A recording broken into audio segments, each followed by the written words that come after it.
Good morning, everyone. I'm Tamron Hall, and this is NewsNation. Developing now, we are following two big legal battles over two critical issues: voter ID laws and same-sex marriage. A lesbian couple's lawsuit challenging Michigan's ban on same-sex marriage went to trial this morning in federal court in Detroit.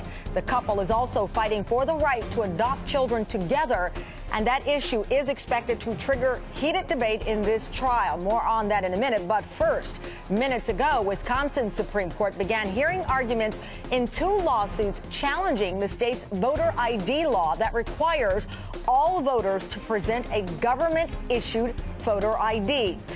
County judges struck down the law, which took effect in 2012, but an appeals court later found it constitutional. Lawyers for the state will argue the law prevents voter fraud, while opponents say it restricts voting, particularly among minorities, also the elderly. The challenges to the law were filed by the NAACP and by the League of Women Voters. And joining me now, the president of the League of Women Voters, Elisabeth MacNamara, also civil rights attorney Judith Browne, Dianis, who is the co-director of the Advancement Project, which is a civil rights organization. Thank you both for joining us today. Thank you. Judith, you for having us. Judith, let's start here with where this stands at this point. The argument, obviously, is that laws that exist in Wisconsin and other parts of the country, which we discussed especially before the November general election, that these laws by design are meant to keep minorities, as well as perhaps even some elderly people who, let's face it, tend to vote more for Democrats, keep them from the ballots. What proof of that exists at this point in that state of Wisconsin? Well, in the state of Wisconsin, in fact, Advancement Project had a separate case that's actually we're in the federal courts right now. We took it to trial where we showed that African Americans are 1.4 times more likely not to have the voter ID that's required.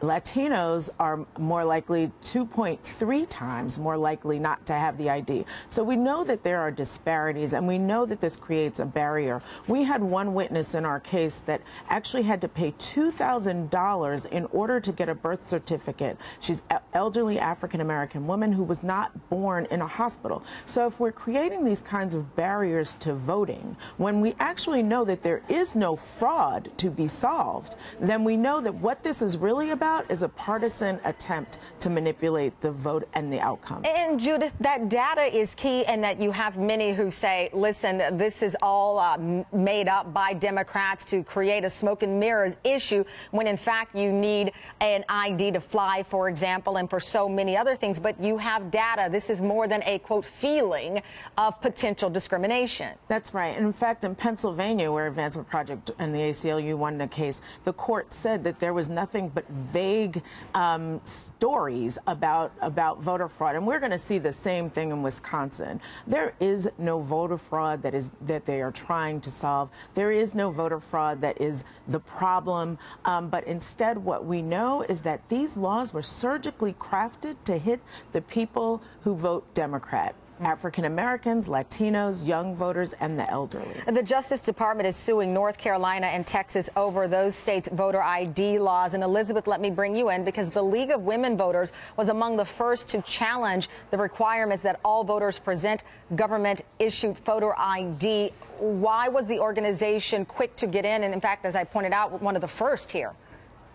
Well, in Wisconsin, the Wisconsin Constitution is very clear in the qualifications for voters, for voting, and the League's lawsuit, which is based entirely in state law, challenges the constitutionality under the Wisconsin Constitution of adding an additional requirement that in addition to age, citizenship, and residency, you also have to produce one of a very, very short list, very restrictive list of government-issued photo ID.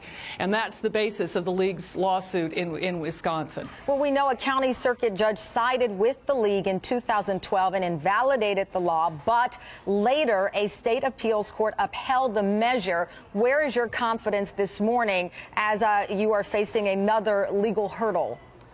Well, we feel like we've got a very strong case, and we are extremely proud of the fact that thanks to the League's lawsuit, the implementation of the state's voter photo ID law has been enjoined, and no voter in Wisconsin was disenfranchised in the 5 elections that have occurred in 2012 and 2013. That we feel is a real triumph, but we do also feel that we've got a very, very strong case under the Wisconsin Constitution. And lastly, Judith, Governor Scott Walker, of course, signed this law, which passed in 2011. He faces a number of other difficulties in his administration right now. With that said, what kind of pressure is being placed on him to recognize these concerns, or is it now past the issue of the governor? Well, I mean, you know, it is past the governor. The governor wanted this law. You know, we have to understand that we have to put this in the context of what's happening in Wisconsin. He's up for election in 2014.